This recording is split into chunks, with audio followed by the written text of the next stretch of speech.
Bonjour à tous, bienvenue pour cette première édition d'Export France. Vous êtes très nombreux rassemblés ici, merci à vous de vous être mobilisés. Et on va commencer par une petite surprise qui est en fait un petit flashback. On verra tout à l'heure le président des conseillers du commerce extérieur de la France, cher Alain Mantejac. Une petite surprise, elle est peut-être particulièrement pour toi.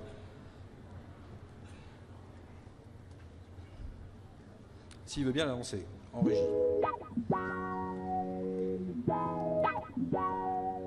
Vous savez que le problème de notre commerce extérieur est problème très de son. grave. Le déficit. Alors il va falloir que je vous fasse le commentaire, parce que visiblement le son ne passe pas. C'était en 1969, c'était le congrès des conseillers du commerce extérieur de la France. Valéry Giscard d'Estaing était à l'époque ministre de l'économie, Jacques Chaban-Delmas était Premier ministre et Georges Pompidou vient d'être élu président de la République. Et en gros, Valéry Giscard d'Estaing est extrêmement peiné. Pourquoi? Parce que c'est la première fois en France qu'il y a un déficit du commerce extérieur de la France. Et donc il se pose les questions de comment il va pouvoir le résoudre. Et il dit nos importations étaient supérieures à nos exportations. Et c'est extrêmement grave. Voilà, donc finalement, aujourd'hui, 45 ans plus tard, le commerce extérieur n'a pas changé finalement, monsieur le ministre. On a toujours des problématiques et des besoins en matière de commerce extérieur et les résultats ne sont pas encore tout à fait probants. Et bien que les exportations se soient stabilisées en fait, au premier semestre, il me semble, je suis ravi de vous accueillir, Matthias Fekl, parce que quelque part, c'est une des premières prises de parole publiques que vous avez, donc merci beaucoup à vous. Vous avez 37 ans, vous êtes né à Berlin, votre anniversaire était il y a 10 jours, donc bon anniversaire, monsieur le ministre. Donc vous êtes dans une nouvelle année qui risque d'être bien remplie, puisque vous êtes devenu le 4 septembre dernier le nouveau secrétaire d'État en charge du commerce extérieur. Vous êtes encore peu connu du grand public. Vous avez fait Normal Sup, l'ENA, vous êtes élu du Lot-et-Garonne. On est dans un contexte, Matthias Fekl, sur lequel le commerce extérieur ne va pas très bien. Il y a de nombreuses décisions qui ont été laissées en suspens aujourd'hui. Le dispositif d'appui au commerce extérieur est encore en train de se refondre. Comment vous le voyez, vous, ce commerce extérieur? Vous venez juste d'arriver. Quel constat vous portez, en fait, à cette ambiance un peu difficile où on entend les exportations qui ont du mal à décoller? Ça fait depuis 2002-2003 que les choses se sont dégradées de manière quasiment constante. Et même si ça va un peu moins mal, ça va quand même pas bien du tout. Et ça, on le sait.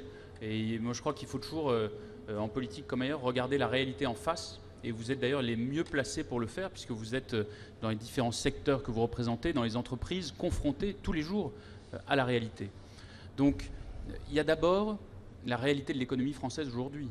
Et tout le monde sait que la première clé pour redresser les choses du côté du commerce extérieur, c'est les réformes qu'il faut faire en interne. Et c'est tout le travail qui est engagé pour redonner de la compétitivité à nos entreprises. Et puis il y a après ce qui dépend spécifiquement de la politique d'exportation. Et là, c'est à nous d'agir. Je salue Madame Pénicaud qui vient de nous rejoindre. Il y a toute la fusion en cours des opérateurs de l'export avec UbiFrance, AFI qui vont devenir un grand opérateur pour simplifier, clarifier les services rendus aux entreprises et la politique d'export. Moi, je suis convaincu de plusieurs choses. D'abord, que nous devons présenter une offre globale qui soit simple et qui soit lisible pour les entreprises en matière de politique à l'exportation. Moi, j'ai été jusqu'en 2012 vice-président d'un conseil régional en Aquitaine en charge du développement économique, des entreprises et de l'emploi. Et on a essayé de faire des choses simples, pragmatiques, avec les entreprises, pour que les choses soient lisibles. Et rien n'est pire pour un entrepreneur que de passer plus de temps à essayer de comprendre le dispositif d'aide qui est bâti pour lui que d'être sur ses projets, d'être sur son niveau d'innovation, d'être sur sa prospection de marché. Donc là-dessus, il faut simplifier, il faut s'appuyer sur l'ensemble de ces acteurs de la politique d'exportation, public, privé, que chacun joue son rôle, que chacun ait une tâche bien assignée et puis qu'ensuite on avance ensemble. Parce que dans la situation dans laquelle est notre pays, on ne peut pas se payer le luxe d'avoir des concurrences administratives et d'avoir les uns et les autres qui soient en concurrence. Et je sens d'ailleurs, moi, sur le terrain, une envie très forte de tous, que ce soit le public, que ce soit le privé, que ce soit vraiment... De tous les dispositifs. De tous les dispositifs. Bien sûr, chacun a aussi des intérêts à défendre, des choses et puis des conceptions à faire valoir. Mais je sens l'envie que ça avance et que ce soit lisible. Et puis deuxième point, simplement, oui. Moi je veux mettre l'accent sur les PME à l'export. Et j'ai été heureux de voir qu'ici il y avait beaucoup de PME et beaucoup de grands groupes qui avaient envie de jouer le jeu et d'aider les PME. Parce que si on ne réussit pas dans notre pays à avoir une structuration de filière beaucoup plus forte, à ce que chacun joue son rôle, à ce que dans les relations avec les sous-traitants, les choses soient bien organisées, je suis convaincu qu'on aura du mal. On a 2 fois moins d'entreprises exportatrices que l'Italie. On a 4 fois moins d'entreprises de PME exportatrices que l'Allemagne. C'est là que se jouent en partie les choses. Alors pour le commerce extérieur. Comment on les encourage? Parce que en fait, comment vous comptez encourager ces entreprises? Puisqu'on a que 100 000 exportateurs, encore peut-être un peu moins, enfin les chiffres varient entre 90 et 120 000. Comment est-ce qu'on amène plus d'entreprises à l'exportation? Ou est-ce que c'est les plus grosses qu'il faut amener à l'exportation? Parce que la politique, ça a été plutôt ETI jusqu'à maintenant. Alors moi, je ne joue pas les uns contre les autres et il ne s'agit pas de dire ou, etc. Au contraire. Mais d'abord, il faut qu'on aide les PME à croître, à devenir des ETI. Donc il y a des réformes en cours pour ça, mais on a besoin, c'est ce qui fait la force de l'Allemagne, d'avoir le fameux Mittelstand allemand, c'est-à-dire des PME robustes, solides, innovantes, exportatrices, qui aujourd'hui font la force de l'industrie allemande, et y compris à l'export. Donc il n'est pas interdit de regarder ailleurs les choses qui fonctionnent bien, et ça fait partie, en Allemagne, des choses qui fonctionnent. Après, il y a ce qu'on est en train de bâtir avec la réforme de la politique d'export et des opérateurs, et le but, c'est que ce soit plus accessible et plus compréhensible, et ça concernera d'abord les PME qui ont souvent du mal vraiment à comprendre réellement à qui s'adresser, à qui appeler et qui aller voir. Et puis, il y a aussi, à mon avis, un déclic psychologique à ne pas sous-estimer. Moi, je passe beaucoup de temps sur le terrain et je continuerai à le faire. Moi, je veux aller chercher les PME, celles qui exportent, à les mettre en valeur, les success stories qui existent partout en France, pour que les gens voient que près de chez eux, il y a des entreprises qui arrivent et qu'il n'y a aucun interdit. Et les gens ne doivent pas s'interdire de penser à l'export. Il y a la barrière de la langue, il y a souvent la barrière de systèmes juridiques dans lesquels on a peur d'aller, il y a la question des garanties de prêt et des garanties financières, parce que pour une PME, quand il y a des problèmes d'impayés, quand il y a des problèmes de remboursement, ça peut rapidement être complètement rédhibitoire. Donc il y a beaucoup de choses qui, mises bout à bout, doivent nous permettre d'avancer. Est-ce que ce n'est pas aussi un problème de positionnement de la marque France, si on peut dire, dans les valeurs internationales? Il y a un positionnement de notre pays à trouver dans la chaîne de valeur internationale. On veut à la fois qu'il y ait de la production en France et en même temps la réalité du monde économique aujourd'hui est que la chaîne de valeur, elle est internationale, elle est mondiale. Et notre pays là-dedans doit se positionner. Il y a des secteurs d'excellence que tout le monde connaît et qui sont aussi très performants à l'export.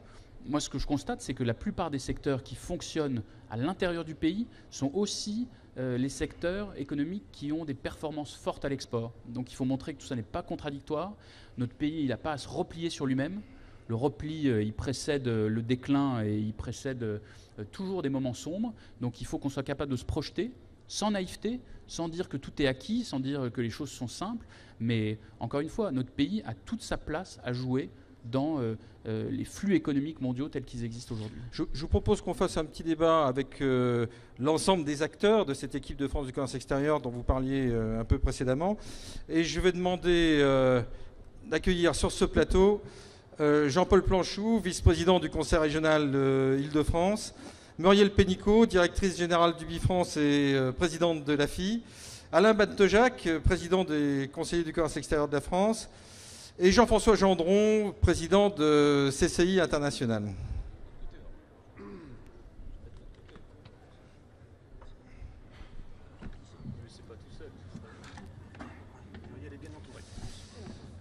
Merci à vous tous. Alors, Jean-Paul Planchot va commencer par vous, parce qu'on est en Île-de-France d'abord. Vous êtes en charge de l'internationalisation, vous êtes vice-président du conseil régional, hein, n'est-ce pas, en charge de ce qu'on appelle d'un grand mot le PRIE. Ça veut dire quoi, PRIE? La mise en place, c'est quoi? C'est encore une abréviation française? Un nouvel acronyme, oui. Ça fait un peu grossier, mais quand on va un peu plus au fond, on se rend compte qu'il s'agit tout simplement de mettre en commun et en réseau l'ensemble des acteurs publics et privés de l'Île-de-France en faveur de l'internationalisation des entreprises et notamment, comme vient d'y insister Monsieur le Ministre, des petites et moyennes entreprises. Alors c'est plutôt une nouveauté hein, pour les régions parce qu'avant c'était pas dans l'attribution des régions en fait que d'avoir un rôle aussi fort sur l'international. Alors peut-être que en Aquitaine, Mathias Fekl va me dire l'inverse et qu'il y avait beaucoup de choses qui avaient été faites, mais en Ile-de-France, ça quoi, ça a 3 ans, 4 ans? Certes, même pas, en fait 2 ans. Mais tout simplement, nous sommes à un moment charnière de l'évolution institutionnelle et notamment de l'affirmation des pouvoirs économiques des régions, qu'on y est attaché un rôle de coordination, d'impulsion de la part des régions. Ce n'est pas anormal et c'est même plutôt cohérent et souhaitable. En plus, il faut voir cela comme une collectivité, comme je viens de le préciser, qui impulse, qui donne de l'élan, mais qui agrège, mais qui n'est pas là pour se substituer aux autres. Notre travail à tous, acteurs privés et publics, comme cela vient d'être d'ailleurs dit excellemment, c'est de rationaliser nos actions, qu'elles soient complémentaires. Il faut bien sûr les simplifier, les rendre plus visibles, tout simplement pour qu'elles soient plus efficaces. Beaucoup de choses excellentes ont été faites jusqu'alors. Simplement, on reconnaît que, vu le nombre des acteurs qui pouvaient travailler très solitairement, chacun c'était pas simple. Était tout simplement manqué de coordination, en effet. Alors, on reviendra vers vous par rapport à différentes actions que vous avez menées et concrètement. Muriel Pénicaud, bonjour. Alors, c'est vrai que vous êtes l'exemple même, j'ai l'air d'une rationalisation. Hein. Vous parlez d'un compliment. Non, parce que là, vous êtes en train, Mathias Fekl nous disait il y a quelques secondes, vous êtes en train de fusionner UbiFrance et l'AFI. L'AFI, pour ceux qui ne le sauraient pas, c'est l'Agence française de l'investissement, donc c'est pour accueillir les investisseurs, c'est ça? C'est pour accueillir les investissements étrangers en France. Alors c'est quoi? C'est dans le sens de la simplification que vous voulez faire ça ou c'est dans le sens de l'optimisation? Quelle est la raison de cette fusion? La raison, c'est qu'en fait, aller conquérir les marchés à l'extérieur ou aller convaincre des investisseurs de venir en France, dans les deux cas, ça développe la croissance, ça développe l'emploi en France par le biais de l'internationalisation. Dans les deux cas, la chance de la croissance pour les entreprises françaises ou pour les territoires français, c'est d'aller chercher la croissance où elle est dans le monde. Donc le in et le out, si j'ose dire, ils servent tous les deux ce même but. Et puis souvent, on s'aperçoit qu'en fait, il y a des entreprises qui font les deux. Par exemple, il y a 20 000 entreprises étrangères en France, elles représentent un tiers de l'export français. Donc en fait, ce n'est pas deux mondes isolés, c'est toujours le monde des entreprises qui vont à la conquête de l'international. Donc vous pensez que cette fusion va servir en fait l'exportation française? Absolument. Le but, c'est que ça serve et l'export et l'attractivité de la France. Et je vais vous dire, quand on montre tout un écosystème aéronautique ou dans la mode ou dans la santé, de l'export, ça aide aussi à convaincre des investisseurs de venir en France. Donc en fait, les deux objectifs se servent mutuellement. Et en outre, on a des données sectorielles d'un côté et de l'autre qui, partagées, vous permettent d'aider mieux les entreprises à exporter et d'aider mieux les investisseurs à s'installer efficacement en France. Alors, je vais poser une question à vous deux, en fait, parce que j'ai entendu Laurent Fabius créer, j'allais dire, la diplomatie économique avec un service au ministère des Affaires étrangères relativement important. Est-ce qu'on ne se marche pas un peu sur les pieds entre un MAE qui a 70 personnes ou 100 personnes, je ne sais pas exactement, pour la diplomatie économique et pour l'entreprise, et UbiFrance qui est chargé de développer les entreprises à l'étranger? Je réponds. Non, honnêtement non. D'abord, nous, on travaille ensemble. On fait des points maintenant chaque semaine quasiment, au moins, et plus quand il y a besoin. Et là aussi, tout le monde a envie que ça marche. C'est vrai entre le Quai d'Orsay et le ministère de l'économie et des finances, où il y a des conventions qui ont été passées et les administrations ont toutes les deux envie que ça fonctionne. Et c'est vrai avec les opérateurs, où il y a un lien qui se fait. Où il y a... D'ailleurs, les rôles ne sont pas les mêmes. Je veux dire, moi, je ne prétends pas être un opérateur, je ne prétends pas être en permanence, moi, présent dans l'ensemble des pays. À l'étranger, tout cela se fait sous l'égide des ambassadeurs qui ont compétence là-dessus. Et donc vraiment, cette intuition et cette volonté de bâtir une diplomatie économique, elle est tout à fait adaptée à la fois aux besoins de l'époque dans laquelle nous sommes et concrètement, de manière opérationnelle, ça se traduit à tous les niveaux de travail, que ce soit notre niveau, que ce soit le niveau du terrain. Franchement, moi, j'ai eu aucun retour à ce stade de choses qui ne fonctionnent pas. Je vais donner un exemple concret. Quand, en tant qu'entreprise, vous allez à l'export, si vous avez demandé à Ubifrance de vous aider à faire des mises en contact marché, d'aller sur des salons, de faire des études de marché, il arrive parfois qu'on ait besoin de régler un certain nombre de problèmes de brevets, de propriété intellectuelle, légaux, fiscaux, etc. dans le pays. Là, c'est les services économiques auprès de l'ambassadeur qui vont intervenir. Il arrive aussi souvent, et on va en parler certainement, qu'il y a beaucoup d'acteurs dans le pays et que finalement l'ambassadeur c'est celui qui est le mieux à même de réunir tout le monde, c'est-à-dire Ubifrance, la FI, la CCI, l'antenne régionale du conseil régional s'il y en a, de mobiliser les CCEF, les conseillers français du commerce extérieur, pour dire bon, comment on est plus efficace dans le pays. Donc en fait, je pense que pourquoi il y a tout le monde à la fois, ça peut être un peu compliqué, et on va parler de la simplification, mais le but c'est quand même tout le monde est mobilisé sur le pont. Parce que l'enjeu d'aller chercher la croissance internationale, il est vital pour notre économie, il est vital pour nos entreprises. C'est un peu pour ça que tout le monde est mobilisé, en fait. Est-ce qu'on commence à avoir des résultats, Marielle Pénicaud? Quel regard vous portez? Parce que ça ne fait pas très longtemps non plus que vous êtes arrivé à l'agence Ubifrance. Ça fait combien? 3 mois, 4 mois? Ça fait 4 mois. Et avant, j'ai passé 20 ans en entreprise. Donc, juste pour dire que j'ai plus de référentiels d'entreprise que encore. Alors, non, mais c'est intéressant. Comment vous jugez les choses? Parce que là, vous êtes des deux côtés, finalement, de la barrière. Vous avez encore ce regard, peut-être un peu neuf, 4 mois, ça commence à faire quand même. Je suis pas encore tout à fait habitué, ça va. Alors, quel jugement vous portez? Je pense que le premier jugement, c'est que, on l'a dit tout à l'heure, enfin le ministre l'a dit, on a un tissu d'entreprises exportatrices en France qui est très bon qualitativement, qui n'est pas très étendu quantitativement. Et comme on a beaucoup de TPE, PME dans le pays, forcément, et que les grands groupes les accompagnent moins qu'en Allemagne, même s'il y a des grands groupes qui font un travail remarquable là-dessus, il y a une vraie besoin d'aider à structurer l'offre. Je dirais que c'est le premier point, c'est qui aide les PME dans votre bassin d'emploi, dans votre terrain, tous les jours pour vous préparer à l'export, pour vous aider à qualifier, à vous renforcer pour l'export. Et ça, je pense que c'est un des rôles. Comme toujours, il y a des choses qui se font formidablement, et il y en a d'autres, mais ça, je laisserai M. Gendron en parler, qui sont à renforcer. Ça, c'est un des côtés. Le deuxième, M. le ministre l'a évoqué, je trouve qu'au total de tout ce qu'on fait, c'est quand même, là je regarde avec le regard de l'entreprise, je me dis je suis une entreprise, je m'adresse à qui, je fais quoi, qui fait quoi, comment. Chacun est clair dans ce qu'il fait, mais l'information n'est pas centrée sur l'entreprise. Donc je ne vois pas mon parcours, se tourner client, comment on peut l'aider. Donc ça, je crois qu'il faut, c'est un effort collectif, mais on en est d'accord, je le dis très librement, parce que aussi bien avec les CCI qu'avec les CCEF et les régions, on a commencé des discussions là-dessus, on est tous... Enfin, en gros, on est tous à votre service, donc il faut que ça soit plus lisible ce qu'on fait. Et je pense que ça, c'était mon deuxième étonnement, c'est qu'il y a beaucoup plus d'acteurs encore que je ne croyais sur le sujet, et que c'est d'autant plus important, pas simplement qu'on se coordonne, mais il y a un truc concret, opérationnel, qui est avec un mode d'emploi simple pour les entreprises, pour qu'elles aient confiance. Et quand on le fait, là où on le fait, il y a beaucoup plus d'entreprises qui exportent parce qu'elles se disent, tiens, il y a quelqu'un qui m'accompagne. Pratiquement parlant, est-ce que vous avez lancé quelque chose de nouveau? Est-ce que vous pensez réformer profondément la structure de service du Bifrance, la réduire, l'augmenter? Comment vous voyez ça? Alors, concrètement, il y a plusieurs choses. D'abord, le fait d'unir les réseaux du Bifrance et de l'Agence française des investissements internationaux va nous permettre de renforcer le nombre de pays où on est et d'être plus efficace dans le pays, parce qu'on aura plus de force.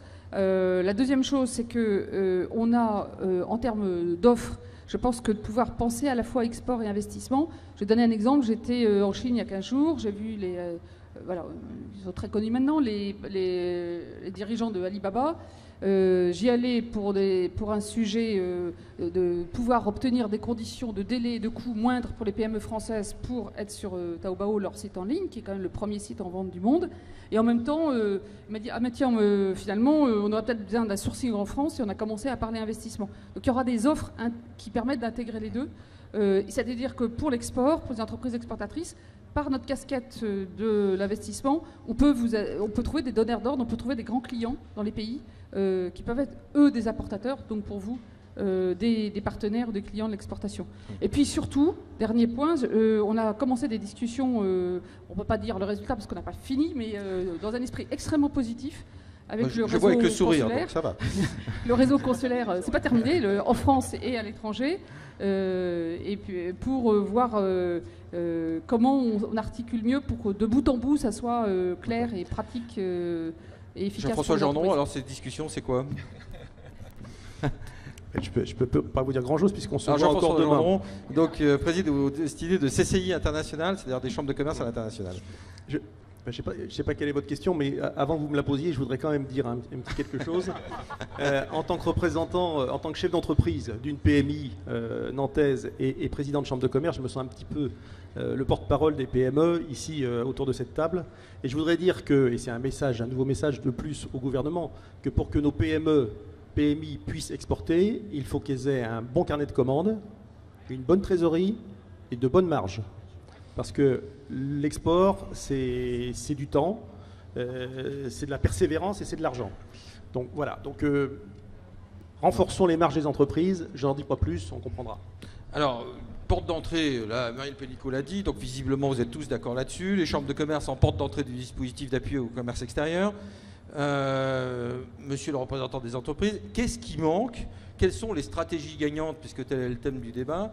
Qu'est-ce qu'il faudrait faire, à votre avis, pour améliorer les choses? Écoutez, ça a été dit, redit, on n'a pas assez d'entreprises qui sont à l'international. On a 30% des entreprises françaises qui, lorsqu'elles vont à l'international une année, ne retournent pas à l'international, abandonnent l'international l'année d'après. C'est quand même important. Et on a beaucoup de TPE, PME qui commencent, mais qui sont des primo-exportateurs et c'est pas évident de les aider.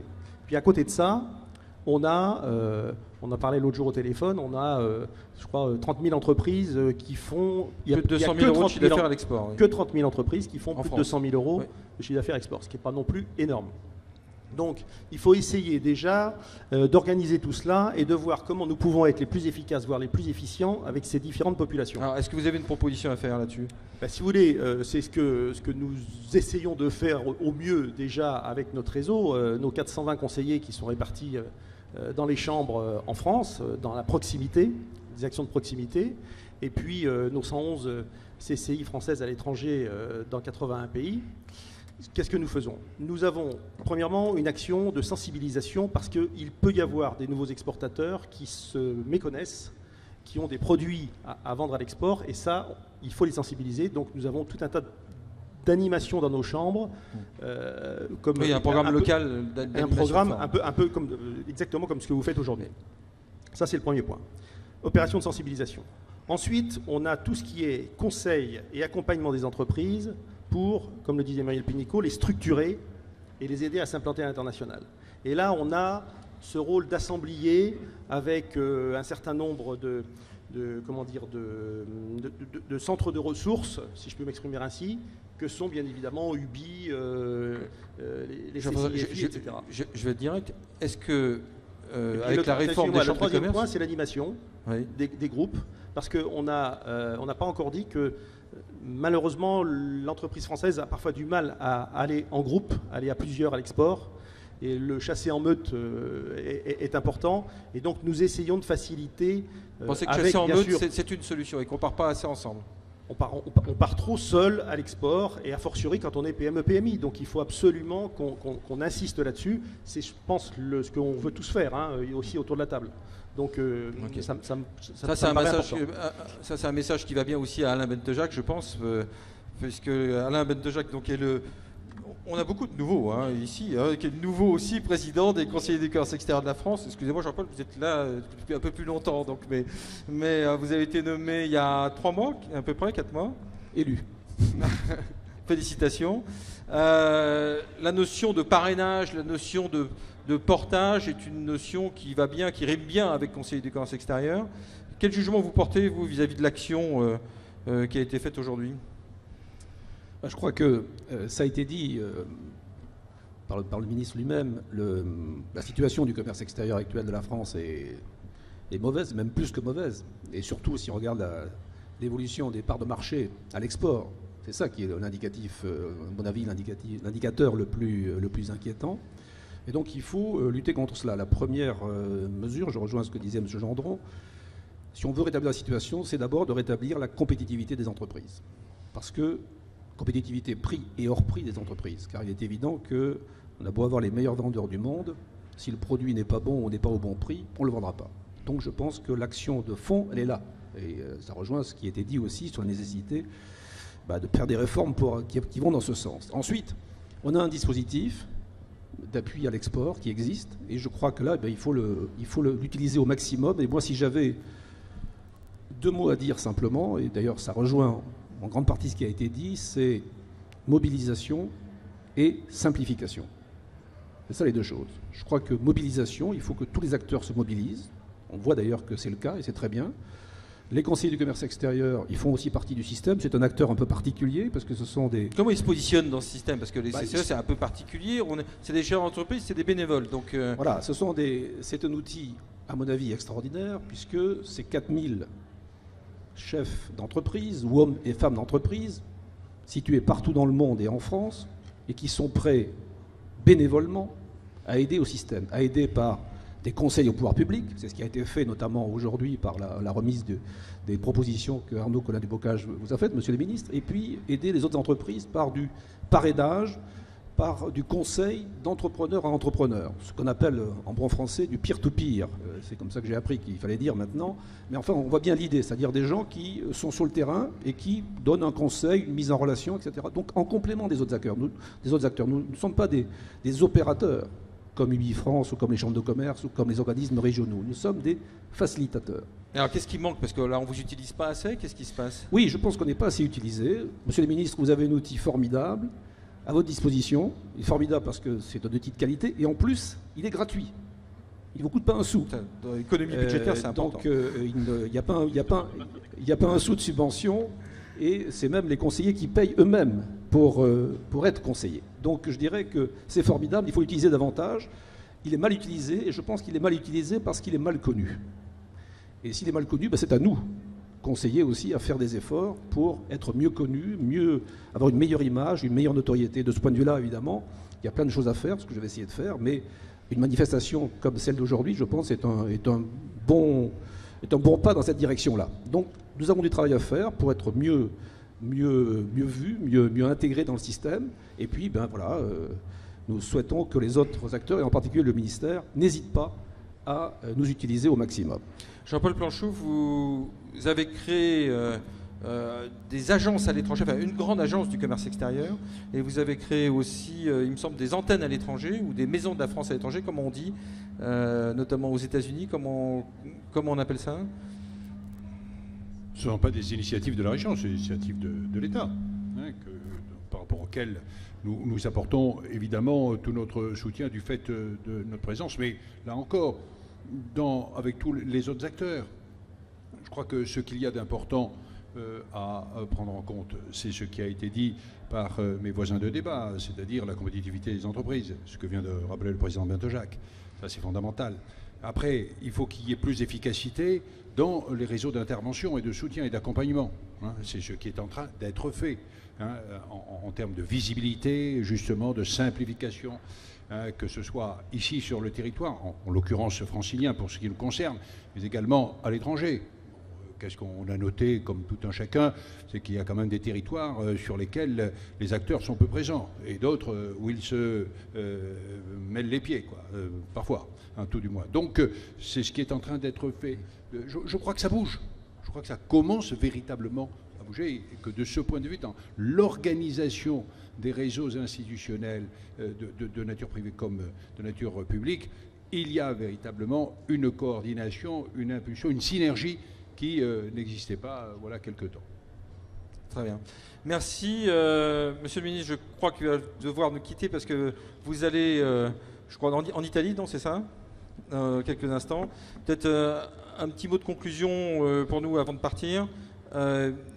Notamment, on parlait d'argent public. Je pense qu'on ne peut pas ne pas poser la question. Vous allez être soumis, je pense, aux mêmes arbitrages budgétaires que tout le monde. Est-ce que ça veut dire que vous allez devoir aussi réduire le budget des différents organismes dont on parle, du commerce extérieur? Je travaille pour vous là, donc vous avez vu, je suis pas mal. Madame Pénicaud me fait les gros yeux. Non. Alors, d'abord, oui, effectivement, pardon, je devrais vous quitter d'ici 5 minutes pour aller à Rome, au Conseil informel des ministres du commerce extérieur, où nous allons notamment parler de négociations transatlantiques et du souci de la France et de beaucoup d'autres États européens et de la présidence italienne de mettre plus de transparence, plus de démocratie dans ces négociations-là. Alors, sur les réformes à venir, d'abord, moi, je veux saluer le tour de table ici parce qu'il prouve à lui-même et en lui-même qui a une volonté d'avancer, de ceux qui sont là en tant que bénévoles, de ceux qui sont là en tant qu'opérateurs, de ceux qui sont là en tant que collectivité territoriale et avec le rôle fondamental des régions en matière de développement économique. Sur les réformes à venir, on sait très bien, et tout le monde connaît le contexte budgétaire du pays, donc ceux qui promettent aujourd'hui des choses extravagantes ne sont pas sérieux. En même temps, il y a une volonté que sur l'export, les choses marchent. Et on sait notamment que la question de la fusion des deux agences a, dans un premier temps, peut avoir un coût. Donc là-dessus, on regarde pour que les arbitrages qui soient rendus soient évidemment cohérents avec les priorités du gouvernement. Il y a des priorités en matière d'éducation, en matière de justice, en matière de sécurité et, naturellement, en matière de compétitivité de nos entreprises, avec les efforts extraordinaires qui sont engagés là-dessus et inédits dans cette ampleur depuis de très longues années. Ça vaut pour les réformes en interne, qui sont la clé de beaucoup de choses, et ça vaut pour la politique de l'export que nous sommes en train de réformer, avec tout ce que ça implique. Merci beaucoup, merci à vous tous d'avoir participé à ce débat. Merci Monsieur le Ministre. Je vais vous laisser vous asseoir ou reprendre place dans la salle, et je vais demander pour une nouvelle séquence à 2 nouveaux intervenants de venir, s'il veut bien en régie nous envoyer un jingle.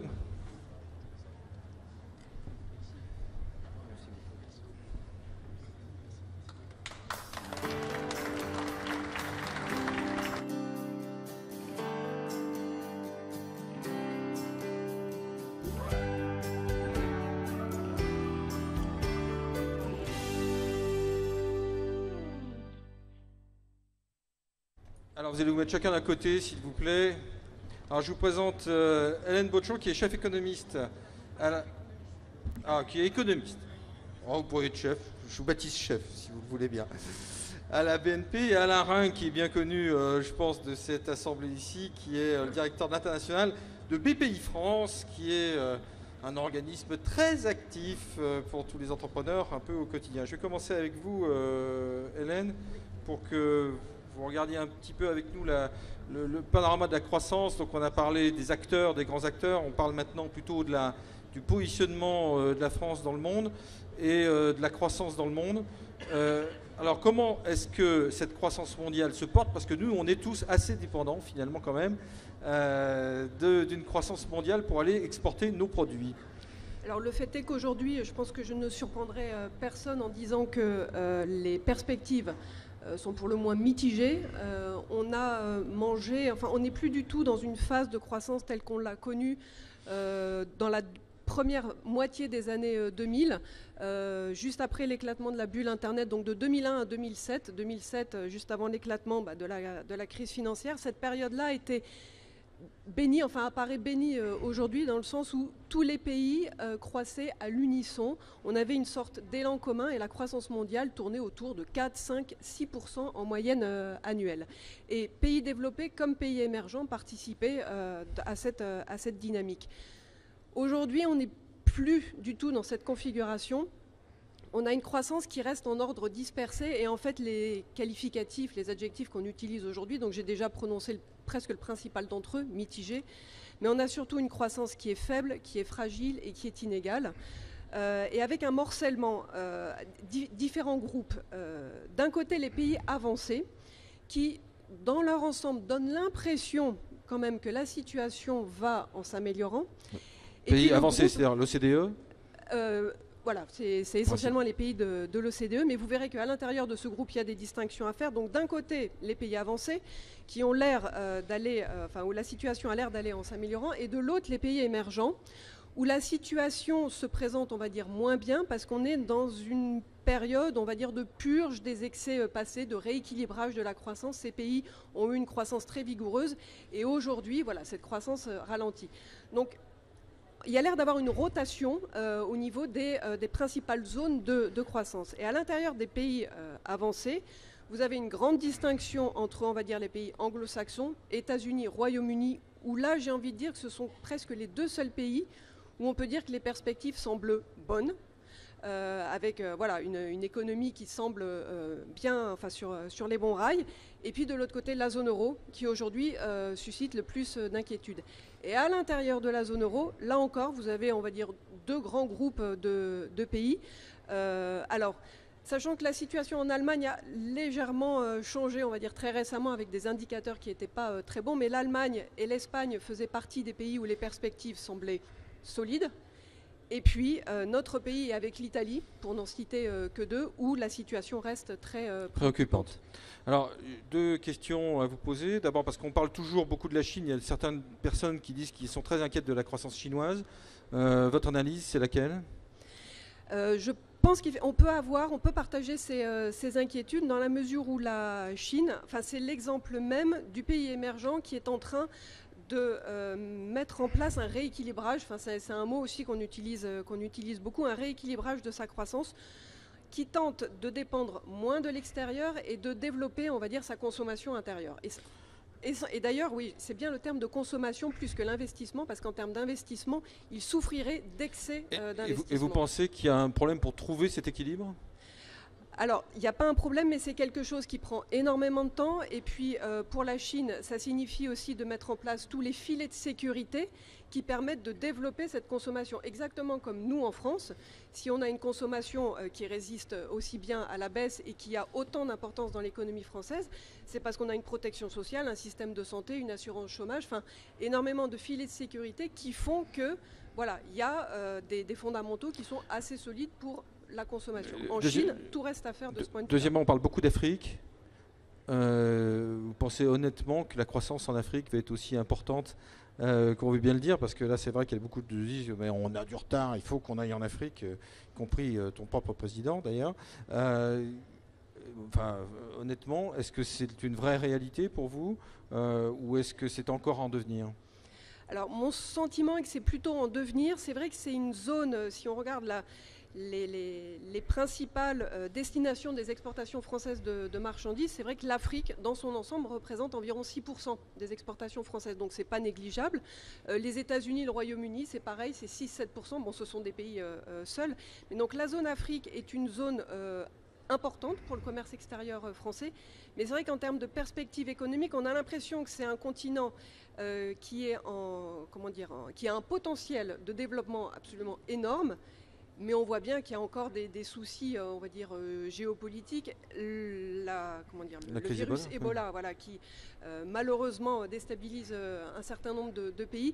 Donc c'est loin d'être un continent, on va dire, stable, où on peut se dire que, voilà, donc pour vous, faire des affaires, une zone particulière à prendre en compte, les États-Unis et l'Amérique du Nord, oui. L'Europe de façon différenciée, si je comprends bien, en fonction des pays. Et le Royaume-Uni. Et le Royaume-Uni, et à l'intérieur de l'Europe, sachant qu'on est à la fois protégé et très dépendant de l'Europe, puisque presque 50% des exportations françaises sont à destination de la zone euro. Donc forcément, quand la zone euro va mal, ça nous tire vers le bas, et donc on voit d'un très bon œil le redressement, en particulier de l'Irlande et de l'Espagne, qui sont en train de sortir de graves difficultés économiques. Donc c'est un bon exemple à suivre, et si ces pays-là parviennent à se redresser, voilà, on espère qu'ils entraîneront avec eux le reste de la zone euro et la France également. Alain Rinck, bonjour. On se connaît depuis longtemps, Alain, et je sais le militantisme que ta personne a fait sur l'internationalisation des entreprises françaises. À entendre un peu le précédent débat où les organismes se refondent, où la BPI s'est refondue aussi, la OSEO, création d'un service international qui n'existait pas il n'y a pas si longtemps. Tout à fait. Est-ce qu'on n'a pas aujourd'hui, qu'est-ce que le principal problème des entreprises n'est pas aujourd'hui un problème de cash ?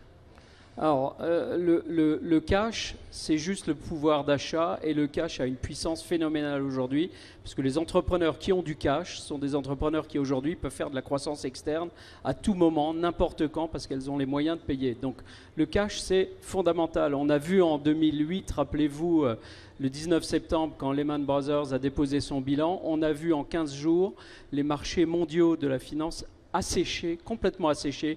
Plus aucune banque ne faisait crédit à aucune autre, donc plus aucune banque ne faisait crédit aux PME.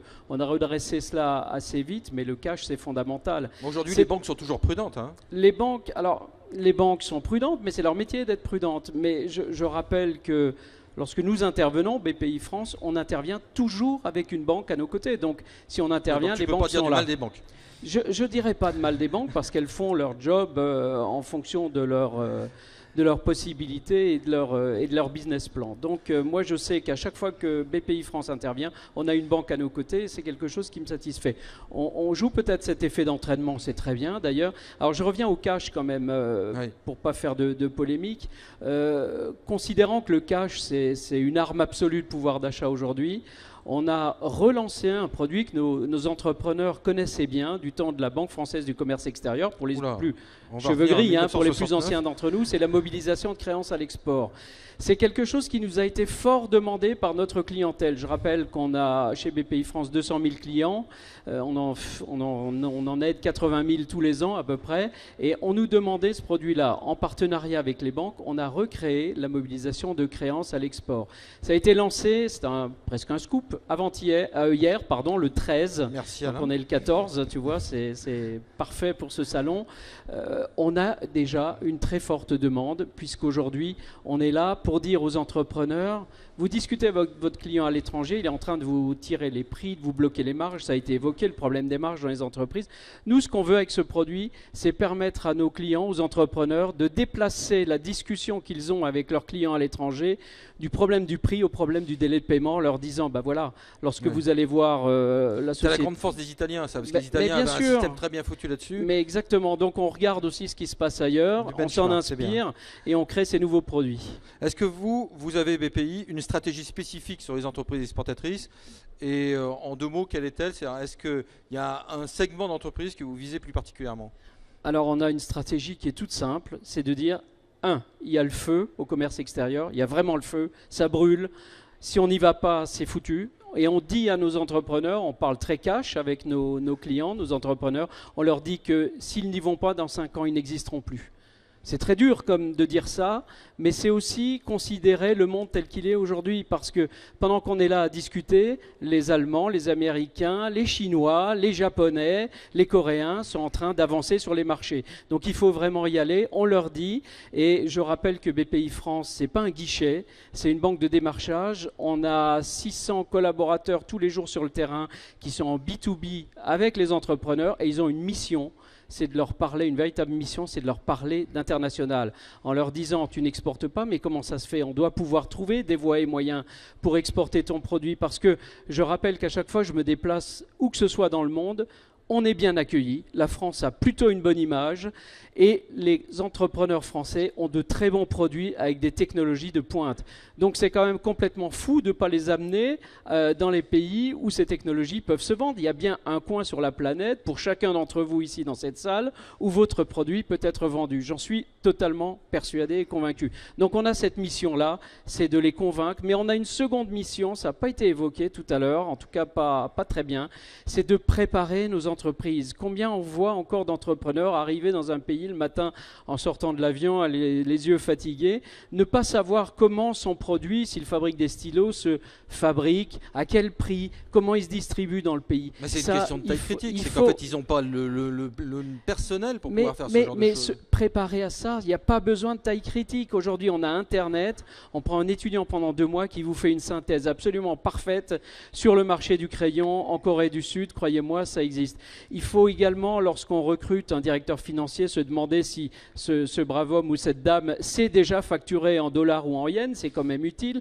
Il faut se demander si l'ingénieur qui est dans votre bureau d'études, lorsqu'il vient en sortant triomphal du bureau de R&D et dire « Patron, j'ai inventé le stylo de l'avenir », se demander instantanément si ce stylo va pouvoir se vendre aux États-Unis, au Japon, s'il va pouvoir se connecter en Chine, etc. etc.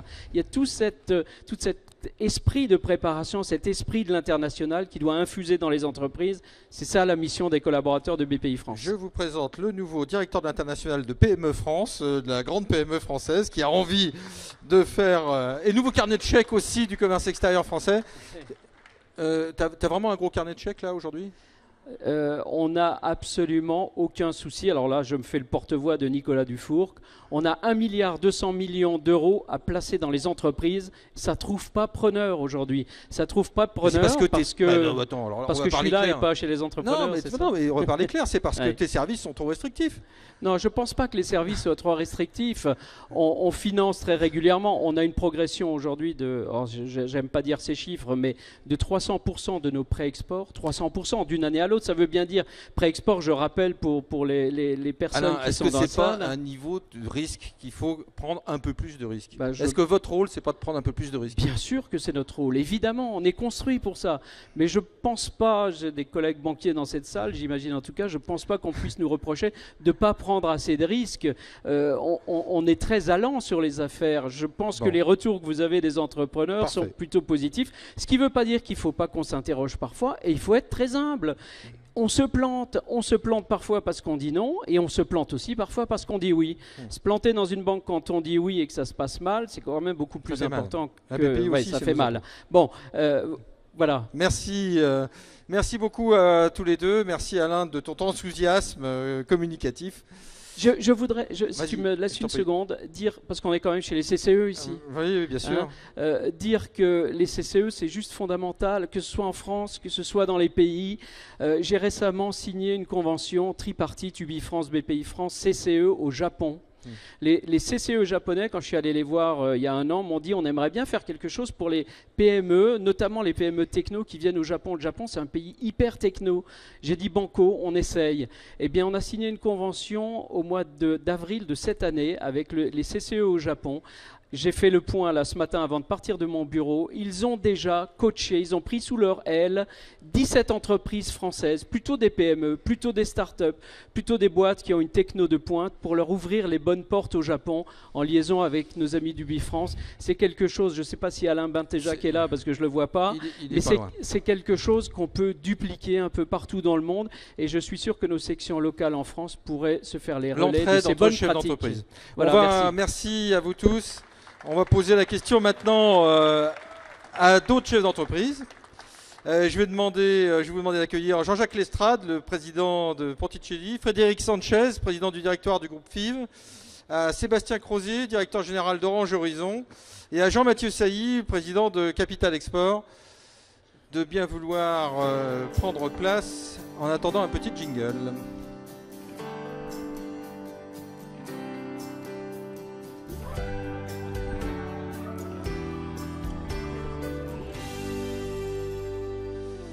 Là, on va passer dans le dur, c'est-à-dire avec des chefs d'entreprise, ce qui est quand même un point relativement important. On a entendu beaucoup de choses déjà depuis ce matin, ce qui était relativement adéquat aussi par rapport à la refonte du dispositif. Ce que j'aimerais ensemble maintenant, c'est qu'on reparle un peu de comment on se développe et vous partagez un peu votre expérience, de savoir comment vous avez tous réussi et quel est votre secret finalement de réussite par rapport au commerce extérieur, en se posant un certain nombre de questions et en cassant un petit peu les tabous. Alors, Frédéric Sanchez, vous êtes président directeur du groupe FIV, vous avez été nommé entrepreneur de l'année tout récemment, félicitations. Vous êtes très actif au MEDEF, vous êtes à la tête d'une entreprise qui est 2 fois centenaire, c'est ça? Oui, bicentenaire. Ouais. Bicentenaire. On est né en 1812 et d'ailleurs c'était une époque où on a commencé très vite à exporter. Donc la mondialisation, c'est pas un phénomène nouveau. Tout au long du 19e siècle, les entreprises exportaient leur technologie. À l'époque, c'était des locomotives à vapeur, des rails, des ponts, etc. Vous faites plus de locomotives à vapeur? Non, non, c'est Alstom. On a été nationalisé. Enfin, c'est une partie de FIV qui a été nationalisée après-guerre. Et aujourd'hui, donc, comment évolue votre métier? Quels sont vos principaux métiers? Aujourd'hui, on fournit des biens d'équipement industriel pour les principaux secteurs industriels, la cimenterie, l'acier, l'aluminium, le verre, l'automobile, l'aéronautique. Donc, en fait, on est un grand fournisseur d'équipements industriels et ça peut aller jusqu'à des usines complètes, des usines de production pour nos clients complètes. On fait des usines clés en main dans le domaine de la cimenterie, dans le domaine de l'aluminium, un peu partout dans le monde. Alors vous avez, depuis que vous avez pris la tête de l'entreprise, il y a combien de temps? 15 ans? J'en suis devenu directeur général opérationnel en 1997 et président du directoire début 2002. Donc vous avez fait fortement progresser l'entreprise. Quelle stratégie et qu'est-ce qui, à votre avis, est différenciant dans la stratégie que vous avez menée par rapport à vos confrères ou vos concurrents? En fait, tout au long des années 90, le groupe FIV va pas bien.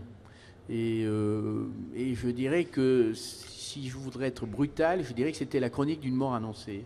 On fermait des usines, on licenciait, on vendait des entreprises, enfin bref, on se réduisait comme peau de chagrin. Mais en fait, mes prédécesseurs n'avaient pas compris, et le paradoxe, c'est que ce n'est pas un ingénieur qui vous parle, hein, mais mes prédécesseurs n'avaient pas compris qu'il y avait un talent fou dans cette entreprise. Il y avait des ingénieurs qui avaient un talent fou, mais qu'il fallait sortir de la France, parce que nos produits ne se vendaient plus en France. On ne fait plus d'usines en France, ou quasiment plus, a fortiori d'usines dans l'industrie lourde. Et donc il fallait s'exporter. Et peut-être que ma chance a été d'être tout jeune VSNE, de partir au Mexique, puis aux États-Unis, de découvrir le monde. J'avais 20 ans, à l'époque 22 ans, et de comprendre que le salut passerait par l'exportation et l'implantation à l'étranger. Et la deuxième des évidences pour moi, c'est que, comme vous le disiez tout à l'heure, ou un des intervenants, il fallait être capable de proposer des produits adaptés et donc d'innover. Donc les deux grands leviers de la croissance de FIV, on a multiplié par 4 notre chiffre d'affaires en 15 ans, on perdait de l'argent, on gagne aujourd'hui relativement bien notre vie. Les deux grands leviers, ça a été l'internationalisation et l'innovation. Et l'internationalisation, ce n'est pas simplement l'exportation. C'est d'abord d'exporter, puis d'ouvrir un bureau commercial, de se faire connaître, et puis ensuite de s'implanter. Et d'ailleurs, si j'ai un commentaire à faire par rapport à l'intervention de la première table ronde, nos outils de soutien à l'exportation, nos outils publics, sont beaucoup trop focalisés sur l'exportation, pour des raisons politiques, que sur l'implantation, à la différence de nos amis allemands. Et qu'il faut faire les deux. Il faut aider les entreprises à exporter, mais il faut aussi les aider financièrement, et en particulier les PME, à s'implanter. Alors en France, vous savez, il y avait le mot délocalisation, oui. C'était un totem ou un tabou, je laisserai je ne sais qui nous dire si c'est un totem ou un tabou, mais cette délocalisation, que finalement Mme Brick a qualifiée de colocalisation, et le bon terme, nous n'avons pas le choix. Si on veut être présent sur un marché, il faut être capable de s'y implanter pour servir les produits qu'on fournit. Voilà. Vos principaux marchés sont où ? Aujourd'hui, on fait 85% de notre chiffre d'affaires à l'étranger. Je dirais, on a un marché particulier qui est les États-Unis, où on emploie 2000 personnes et on réalise le tiers, 30%, 33% de notre chiffre d'affaires. Là, je dis qu'il est particulier parce que c'est un marché en soi et on s'y est vraiment implanté en achetant des entreprises. La croissance externe. Il est très difficile, sauf si vous êtes sur une niche de produits, mais dans nos domaines industriels, ce n'est pas le cas, une niche de produits très spécifique, très difficile d'exporter aux États-Unis. Ne serait-ce que parce que c'est un pays hyper compétitif en termes de coûts salariaux, de coûts d'accès à l'énergie, etc. Donc il faut s'y implanter. Mais pour le reste, s'y implanter par acquisition, si vous voulez aller vite. Pour le reste, on est très présent en Chine, en Inde, et tout ça c'est fait par croissance organique. En Chine, on a une quinzaine d'implantations aujourd'hui. En Inde, on a 7 ou 8 implantations. Donc on l'a fait par croissance organique. Et en commençant toujours... La Chine se prête bien. Il y a des marchés qui s'y prêtent, des marchés qui s'y prêtent pas. Voilà, parce que de la croissance externe en Chine, c'est quasiment impossible. C'est difficile. Alors, on a réussi une petite acquisition en Inde qui est très intelligente, à Vadodara, dans l'état du Gujarat, là d'où vient Modi. L'état d'où vient Modi. Bon, mais c'est très difficile, vous avez raison. On peut 9 fois sur 10 se faire rouler dans la farine. Les comptes ne sont pas toujours très clairs. Donc, voilà. Bon. Donc, mieux vaut le faire de façon organique, en s'implantant, et puis ensuite en grossissant. Deuxième remarque, ça coûte de l'argent. Une implantation, un bureau, c'est entre 500 000 et 1 million d'euros. Donc, d'où la nécessité d'être accompagné quand on est une PME. Un petit commentaire d'ailleurs. 17% des PME allemandes sont implantées à l'étranger. PME au sens définition européenne, moins de 50 millions d'euros de chiffre d'affaires. Seuls 3% des PME françaises sont implantées. L'implantation étant un bureau, bien sûr une entreprise, etc. Donc on voit que le vrai problème, c'est de transformer l'exportation, la première exportation, en une véritable présence et une implantation. C'est ça le vrai enjeu pour nos entreprises. Vous avez fait une grosse acquisition récemment. Comment s'appelle l'entreprise de la MAG ? Ça s'appelait MAG, ça s'appelle MAG maintenant, ça s'appelle FIV Machining System, effectivement. Là, c'est une société qui fait 400 millions de dollars de chiffre d'affaires. Ça nous permet d'atteindre le cap des 2 milliards d'euros. Bon, c'est un gros risque, ça. Est-ce que l'acquisition, c'est quand même pas un risque relativement important ? Ou est-ce que nos chefs d'entreprise français sont trop frileux ? Oui et non. Enfin, attendez, c'est la plus grosse acquisition de tout temps. La précédente, c'était 130 millions de dollars, donc ça n'a strictement rien à voir. Oui et non, on connaît le métier, ils font de la machine-outil, on voit les synergies possibles, on les connaît aussi, les composants, l'achat de composants, de bâtis, en Chine notamment. On peut d'ailleurs ici leverager notre savoir-faire dans ce domaine. Deuxièmement, en revanche, ils nous offrent une opportunité fantastique. C'est ceux qui ont inventé les machines de dépose et de découpe de composites pour l'industrie aéronautique américaine. Ils sont un monopole chez Boeing, un monopole chez Lockheed Martin. Et au fond, Airbus a fait le choix du composite plus tard. Donc il y a un potentiel de développement. Rapatrier des compétences. Voilà, rapatrier des compétences. Et deux, et c'est ça ce qui nous a aussi beaucoup incité à faire cette opération. Et deux, surtout, transformer, aller chercher d'autres applications, faire à partir de ces machines-outils des pièces de structure, mais à la taille industrielle et à la cadence de production industrielle de l'automobile, faire des pièces de structure en composite. Aujourd'hui, il n'y en a pas. Les pièces de structure, y compris BMW, sont faites manuellement. Voilà. Donc ça veut dire que ça vous a apporté des compétences ou un champ d'action que vous n'auriez pas eu autrement. Et c'est grâce à ça, probablement, qu'on est devenu le 34e projet de la nouvelle France industrielle de Montebourg, cher à Montebourg, l'usine du futur.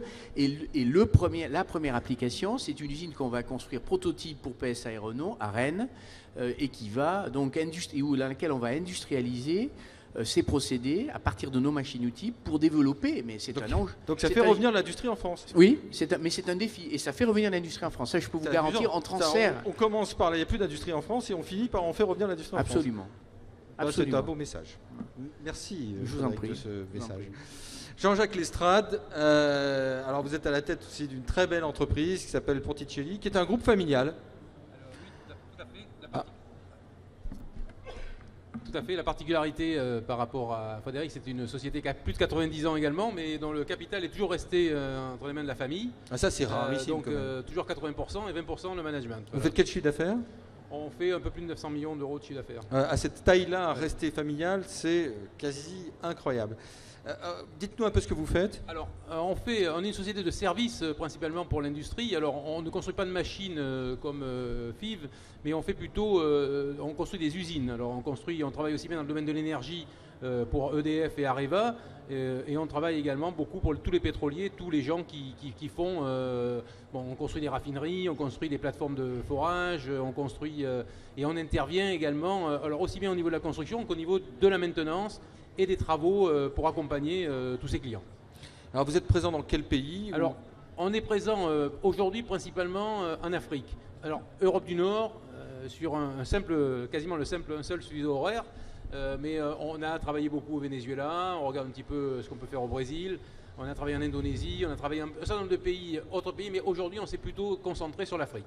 On y croit énormément et on a beaucoup d'implantations dans tous ces pays-là. Alors votre commentaire à vous sur l'Afrique, parce que là vous y êtes. Alors l'Afrique, si vous voulez, aujourd'hui on peut toujours aller aiguillonner des concurrents sur des pays matures. Bon, mais il faut bien imaginer que l'Afrique quand même est un pays qui a une croissance de 7% par an. Tous les pays sont très différents les uns des autres.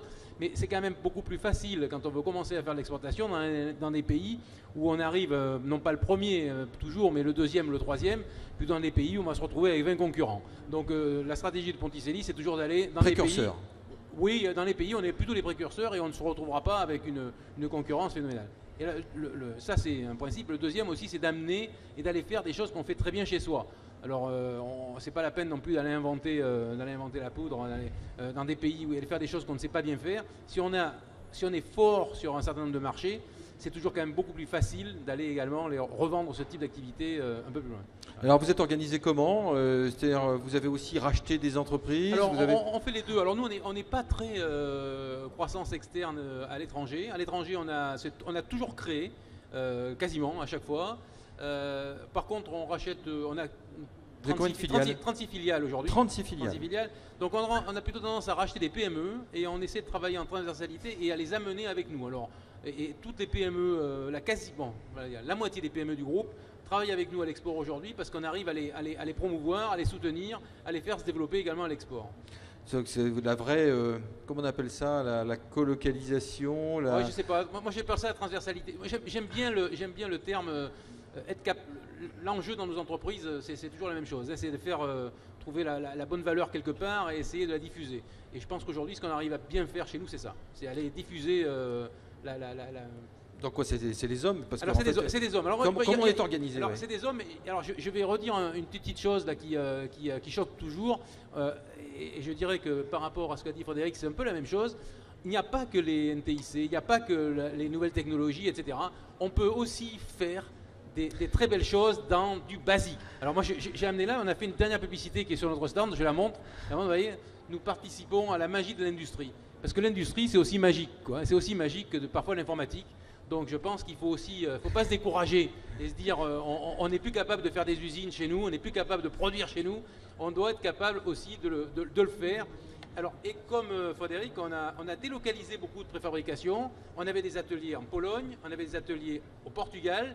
Et aujourd'hui, on a reconstruit une usine de très haute technologie à Saumur, en France, pour dire que de temps en temps, on est aussi capable de ramener en France de la technologie et des choses très basiques avec des soudeurs, des tuyauteurs, enfin des choses très très basiques au niveau industriel. Vous êtes renforcé finalement sur votre cœur industriel.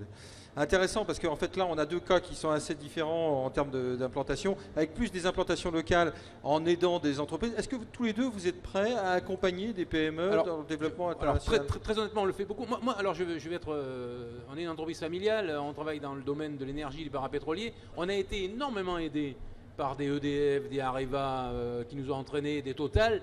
Je pense qu'on se doit aussi de faire un peu la même chose et on travaille en plus dans des pays qui sont un peu compliqués, même très compliqués comme le Nigeria, l'Angola, des choses où c'est pas, ce sont nos deux plus grands pays en Afrique.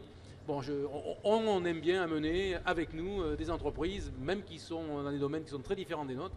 Oui, en Angola, c'est difficile de partir tout seul. Ah, en Angola, c'est difficile. Je pense que le Nigeria, c'est encore plus dur, parce que quand vous arrivez tout seul à l'aéroport de Lagos, à mon avis, si vous n'avez personne pour vous accueillir, vous êtes mal. Mais c'est aussi faisable. Donc voilà. Mais ce sont des grands pays dans lesquels il y a moyen de soutenir. Alors je suis aussi, je m'occupe beaucoup des CCE, puisque je suis vice-président de la commission Afrique des CCE, et je pense qu'à ce titre-là, on en a beaucoup parlé, mais je pense que le réseau de CCE dans tous ces pays un peu compliqués, c'est quand même bien d'avoir des relais sur place, de gens qui vont vous apprendre à faire la bonne chose et surtout de ne pas faire la mauvaise chose, le mauvais associé. Bon, il faut quand même profiter de ces relais-là. Frédéric, la même chose? Oui, on entraîne... Sur les CCE, je pense, mais sur l'aspect entraide? Oui, parce qu'on est un conglomérat de PME. Et donc, pour des PME, il est quand même plus simple de travailler avec un environnement qu'elles maîtrisent que d'aller très loin. Et quand elles vont très loin, elles y vont dans le groupe, avec des filiales qu'on a développées dans le groupe à l'étranger. Donc on entraîne effectivement des PME françaises. Il y a une belle boîte comme Redex, qui est un exemple. Redex, son développement est très étroitement lié au nôtre. Deuxième remarque, sur les CCE, il faut que les PME aient le réflexe de s'appuyer sur les relais qui existent dans les pays étrangers. Moi-même, au départ, je n'avais pas cette culture et ce réflexe. Et Dieu sait qu'on y allait tout seul. Et c'est beaucoup plus long. Et depuis quelques années, grâce au MEDEF et grâce à Alain, j'ai découvert toute cette richesse du réseau. Et par exemple, on est en train de s'implanter en Colombie. L'ambassadeur, pour la première de mes visites en Colombie, l'ambassadeur a organisé un déjeuner avec une dizaine de CCE, de secteurs qui étaient exemplaires pour nous. Et ça m'a été d'une utilité phénoménale. J'ai gagné 2 ans, 3 ans de compréhension du pays. Je vous jure, en un déjeuner à Bogota avec l'ambassadeur. C'est un message important parce que je crois qu'on ne le dit jamais assez.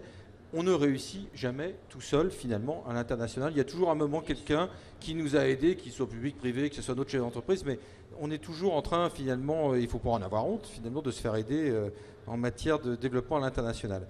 Sébastien Crozier, alors vous n'êtes pas dans l'industrie. Non, pas du tout.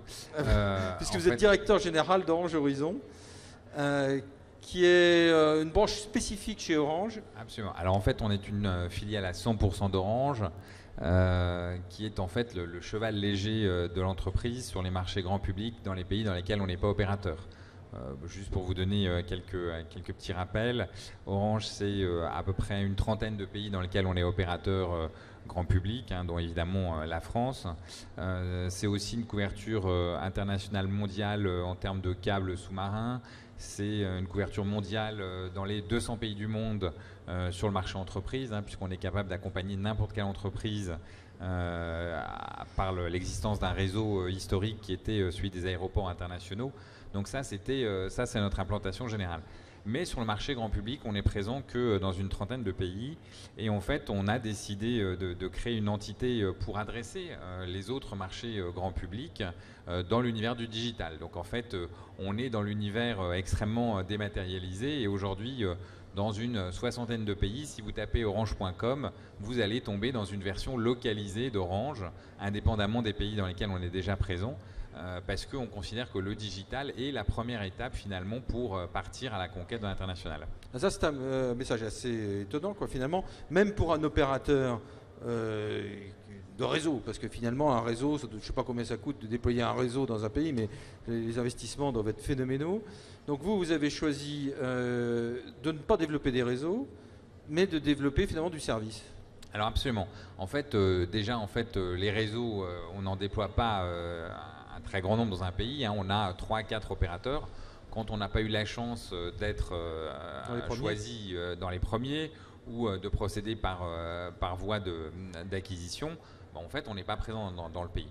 Ce qu'on constate aussi, c'est qu'on a un déplacement extrêmement fort de la valeur des infrastructures vers les services et que donc nos clients et l'univers numérique, l'univers digital, fait qu'on est aussi extrêmement présent sur cet univers-là. Donc se dire que tout ce qu'on faisait dans les pays dans lesquels on était sans l'exploiter à l'international, sans devenir un opérateur de service global dans l'univers numérique, sans apporter la marque Orange à chacun de nos clients dans le monde entier, c'était une opportunité qu'on pouvait rater.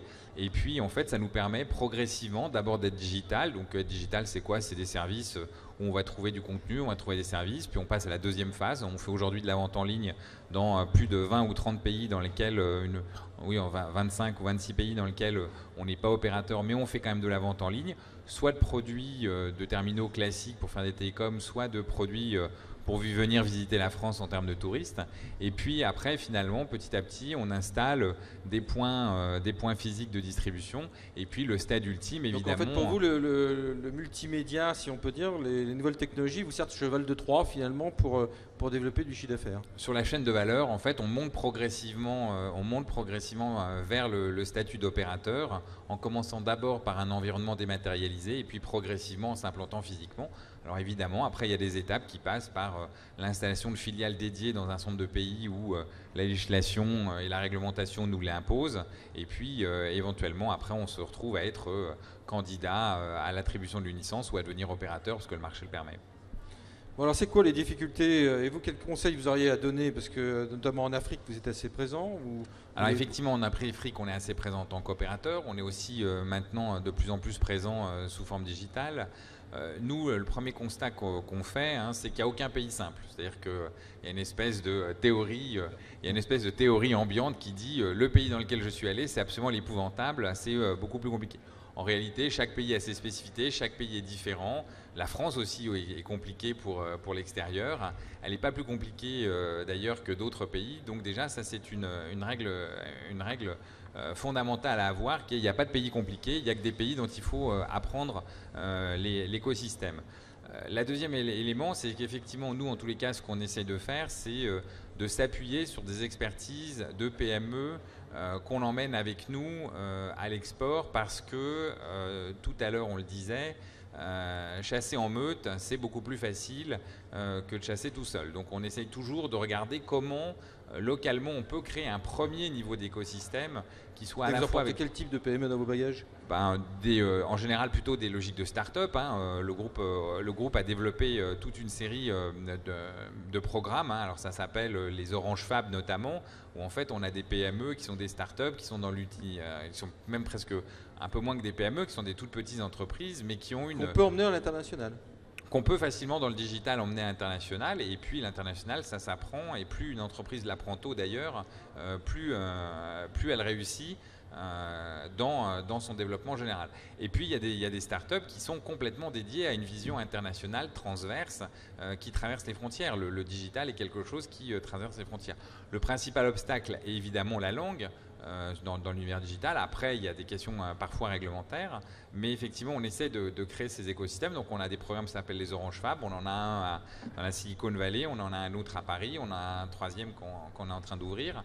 Et en fait, ces écosystèmes, on les emporte avec nous, et c'est la meilleure façon, finalement, d'arriver à faire prospérer ce qu'on disait, ce que mon interlocuteur tout à l'heure disait, c'est-à-dire l'implantation, c'est aussi quelque chose qui est aussi important que l'exportation. C'est-à-dire que il faut être à la fois un exportateur, mais il faut être aussi local. Si on n'est pas local, on ne comprend pas le pays, on fait des bêtises et finalement, on n'est pas adhérent au tissu. Donc il faut arriver à gérer cet équilibre entre les expertises qui peuvent venir de notre pays et la culture, les spécificités du pays. Et cet échange est le facteur clé de réussite. Est-ce qu'il n'y a pas un changement de paradigme, en fait, du mot exportation vers le mot implantation, internationalisation? Est-ce qu'il n'y a pas un changement, finalement, de l'acception de ce mot, et se dire que voilà, la mondialisation est devenue la localisation, finalement? L'entreprise n'est pas mondialisée, l'entreprise doit s'implanter à demeure, enfin, dans les pays. Si, bien sûr. Parce que, encore une fois, nos clients, quels qu'ils soient, que ce soit du B2C ou du B2B, ils ont besoin d'avoir des produits adaptés. Pour qu'on adapte nos produits aux besoins du marché, il faut aussi comprendre les besoins du marché. Et puis, ils ont surtout aussi besoin qu'on les serve. Et le service est nécessairement de la proximité. Parce qu'à une époque, on exportait puis on partait. Ça a été un des grands drames de FIV, d'ailleurs. On exportait puis on disparaissait. Et le client, on le laissait frustré, parce que très rapidement, il n'était pas servi. Donc, c'est une nécessité, on n'a pas le choix. Alors nous, on a notre obligation, ça s'appelle de local content également, et on est bien obligé, dans tous les pays dans lesquels nous allons, de former du personnel et de produire localement. Mais je peux vous dire qu'aujourd'hui, on arrive à augmenter notre chiffre d'affaires malgré la crise en Europe. On l'augmente uniquement à cause de cela, parce que le fait même qu'on produise localement fait que les produits un peu plus sophistiqués, je parlais de l'usine de Saumur tout à l'heure, on les garde quand même chez nous et ça nous permet de nous développer également. Mais je pense que c'est lié et aujourd'hui, effectivement, on est obligé de produire local. On ne pourrait pas faire ce qu'on fait si on ne produisait pas local. Il faut monter en gamme, en fait. Il faut monter en gamme. Et donc, vous montez en gamme comment? En gardant en France ou aux États-Unis ou au Royaume-Uni ce qui est à forte valeur ajoutée, et en faisant localement ce qui l'est moins et qui peut être fait par d'autres. Voilà. C'est comme ça que vous gagnez. Et encore une fois, ça coûte. C'est pas gratuit, comme on le disait tout à l'heure. Et donc, un des interlocuteurs a dit à juste titre que pour pouvoir venir à mettre en place ce business model vertueux, il faut malgré tout redresser les marges de nos entreprises en France. Donc, il faut travailler aussi sur l'amélioration de la compétitivité coût de la zone France. On a bien parlé tout à l'heure. Juste pour finir sur cette question de localisation, je pense qu'en fait, et en particulier dans l'univers du digital, on a une sorte de boule de cristal. C'est-à-dire que nos pays occidentaux, ou les pays de l'OCDE, de façon plus générale, en fait, savent ce qui va se passer dans quelques années dans d'autres pays et dans les pays émergents. Et à ce titre-là, il faut profiter de ce temps d'avance, de cette espèce de boule de cristal qu'on a pour s'implanter dans les pays, transférer bien sûr les expertises, alors en les exportant, parce que finalement le transfert d'expertise, ça peut être de l'exportation, et donc conquérir des positions et qui font que nos groupes sont plus forts avec des sièges sociaux qui se trouvent en France. Merci. Jean-Mathieu Sailly, vous êtes président de Capital Export. Alors votre expérience est très intéressante parce que vous êtes, à moins que je me trompe, je crois le seul fonds d'investissement français dédié à l'exportation. Oui, c'est ça. Effectivement, on a lancé cette initiative parce qu'on constatait, nous-mêmes venant du monde de l'investissement non coté, qu'il y avait vraiment une demande particulière pour un acteur qui ne vise uniquement que les exportateurs et soit organisé pour ne pas se limiter aux capitaux, mais apporter aussi un certain nombre de ressources et d'accompagnement et de réseaux. Votre cible, c'est donc les PME qui se développent à l'international. Alors, je dirais que oui, la cible, c'est en fait FIV d'il y a 170-180 ans et puis Ponticelli d'il y a 70-80 ans. Donc, ce sont des entreprises qui vraiment se sont créées dans une période très forte de l'industrie française, dans les années 50, 60, 70 pour les plus anciennes. On accompagne aussi des entreprises avec un contenu un peu plus technologique. Et on accompagne vraiment des entrepreneurs qui placent l'international, International Export, on pourrait y revenir, comme le vecteur principal de leur développement. Alors, vous êtes un peu une synthèse de ces entrepreneurs, parce que vous-même, vous avez investi dans combien, 5, 6 entreprises Alors, on en a 5 depuis 2 ans. Est-ce que vous constatez la même chose? Alors, tout à fait. Alors, la synthèse, je ne sais pas si je prendrai ce mot-là. Je dirais simplement que j'accompagne des entrepreneurs avec mes associés tout au long de l'année. Et c'est vrai qu'on constate exactement cette même logique ou ces mêmes problématiques de développement, sauf qu'ils ont 50 ou 150 ans de retard. Et donc notre message, nous, c'est de dire effectivement l'export n'est que la phase 1 de l'international, et je pense que ça a vraiment beaucoup de vertus pour commencer à déployer une activité à l'international. Mais on voit que beaucoup de Français, et d'ailleurs M. Sanchez l'a dit, c'est insuffisant en termes d'implantation. Beaucoup d'entreprises françaises s'arrêtent à la dimension export. Et clairement, il faut aller à l'international, ne serait-ce que parce que c'est comme ça qu'on peut vraiment apporter de la valeur ajoutée, mieux connaître son pays, le marché, excusez-moi, mais aussi être vraiment en propre. Ce sont nos propres clients, nos propres fonds de commerce que l'on a dans notre giron commercial et pas ceux de nos partenaires. Et puis ça n'a pas forcément été dit, mais en général, il y a un gain de marge qui est significatif. Donc il y a une compétitivité retrouvée finalement sur les marchés internationaux quand on s'implante. Ah, clairement, c'est vraiment un facteur stratégique majeur pour nous. On le voit comme actionnaire minoritaire, hein, donc pour nous c'est des sujets importants en termes aussi de pérennité, de valorisation long terme. Donc quand on est implanté durablement dans un pays en propre, c'est pas pareil que d'être depuis 20 ans avec un distributeur, quand bien même, je dirais, proche et ancien. Ce distributeur, il a des actionnaires, il a des dirigeants, les choses peuvent évoluer, c'est pas la même chose. Puis en termes de gamme, de marge, ça a un effet qui est quand même vraiment substantiel en général. Au-delà, pour les produits qu'on peut au moins assembler localement, des problèmes de droits de douane, mais qui ne concernent pas tous les cas. Les chefs d'entreprise qui viennent vous voir, ils viennent vous voir avec des projets aboutis, c'est-à-dire qu'ils ont déjà identifié la cible de ce qu'ils veulent faire, ou est-ce qu'ils viennent, à quel stade finalement on se dit tiens, je vais me donner des moyens?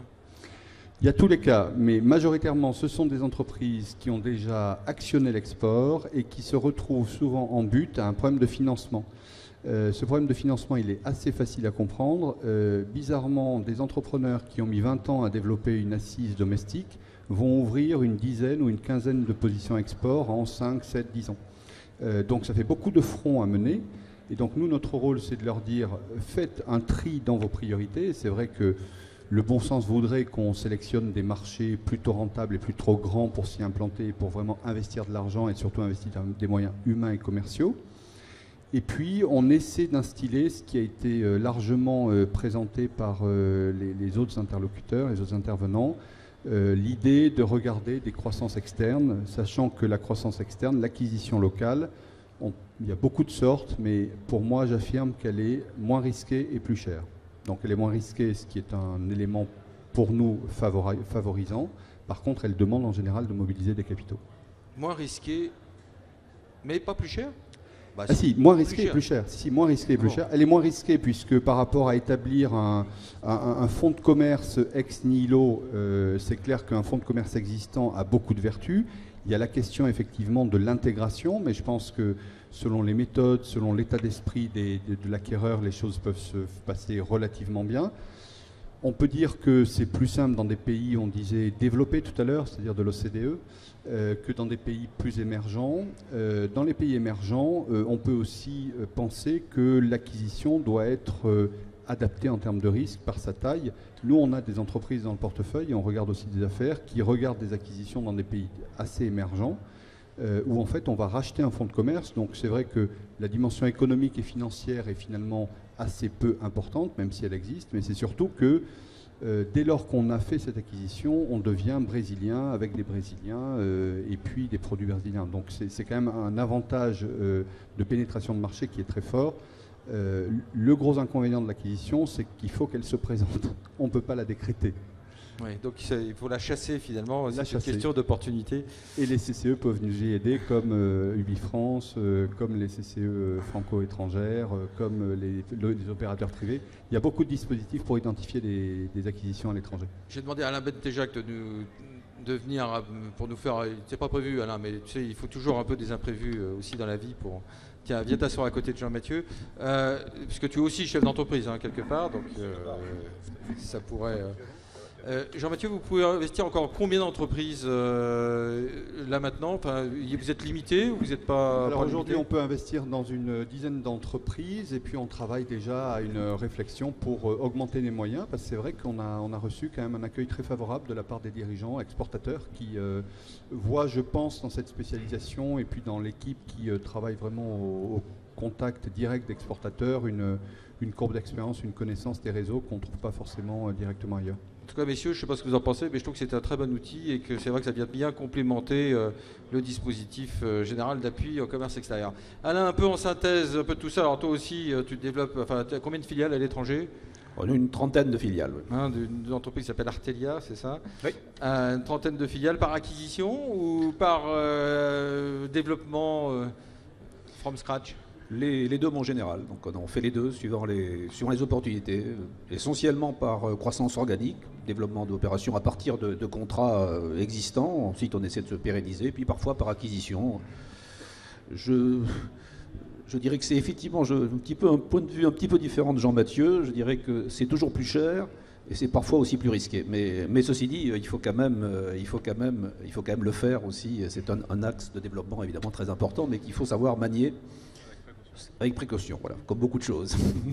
On a un peu ici une dream team du commerce extérieur français, avec des réussites assez étonnantes. Alain, toi, si tu avais quelque chose en synthèse à dire par rapport à ce qu'on a fait, ce qu'on a démontré un peu aujourd'hui, ça serait de dire quoi?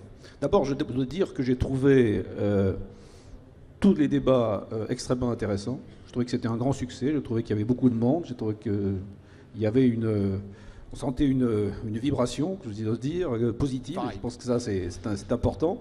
J'ai trouvé aussi que ce dernier débat était extrêmement intéressant, avec des expériences concrètes d'entreprises, magnifiques réussites qui sont autour de la table. Donc je crois que le message, c'est toujours le même. C'est effectivement y croire, se mobiliser, espérer que les pouvoirs publics nous aideront, mais surtout, je dirais, nous aideront à rétablir la compétitivité de nos entreprises. C'est ça le point numéro un, parce que, je répète ce que j'ai dit, mais c'est quand même là le point de départ. On ne vend bien que ce qui est un bon produit au bon prix. Donc ça, c'est l'élément essentiel. Et puis ensuite, se mobiliser l'ensemble des acteurs, simplifier le système.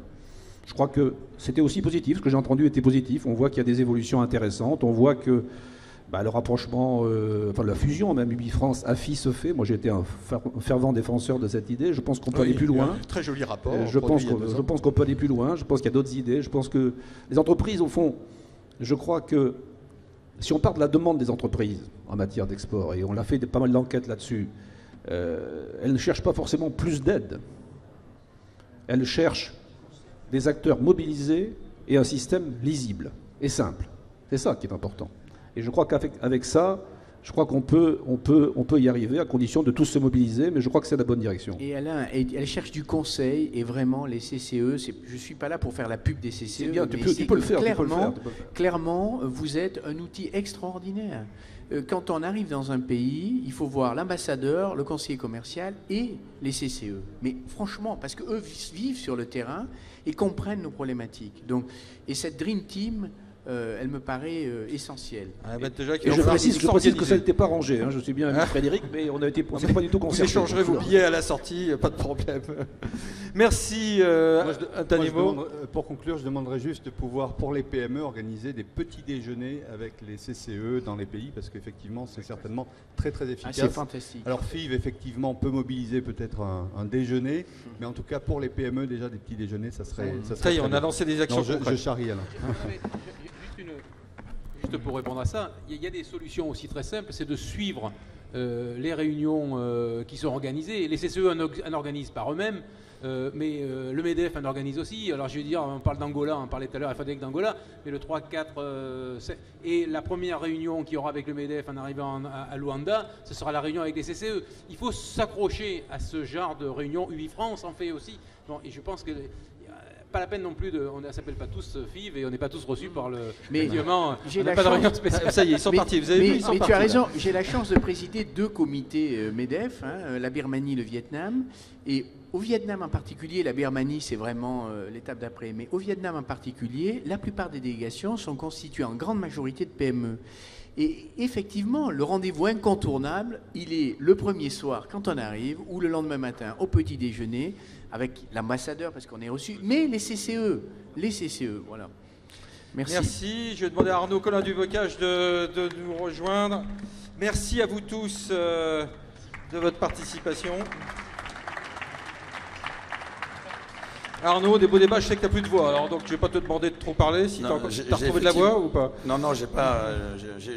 J'aurais dû dire quelque chose tout à l'heure, mais ma voix est partie. Donc il l'a retrouvé un petit peu. On a eu des débats d'une bonne qualité et je pense intéressants. D'abord, Marc, je voudrais te remercier parce que Marc Hofmeister et sa société est l'organisateur de ce salon. Je crois que c'est une très belle réussite. Et dans un lieu qui est nouveau pour toi et pour nous. Moi, j'ai beaucoup apprécié tous ces débats. J'ai beaucoup apprécié, j'ai été dans quelques salles et c'était effectivement d'un très très bon niveau. Je voudrais remercier tous les CCE qui ont travaillé depuis des mois, comme je le disais tout à l'heure. Je crois que le contenu de cette manifestation d'aujourd'hui est à un niveau très élevé et je remercie tout le monde. Pour regarder parce que c'est des centaines de CCE qui se sont mobilisés pour ça. Donc c'est bien, ça illustre bien l'esprit d'entraide qu'on a essayé de donner dans ce débat aujourd'hui. Merci à vous tous et bonne journée. Merci, au revoir.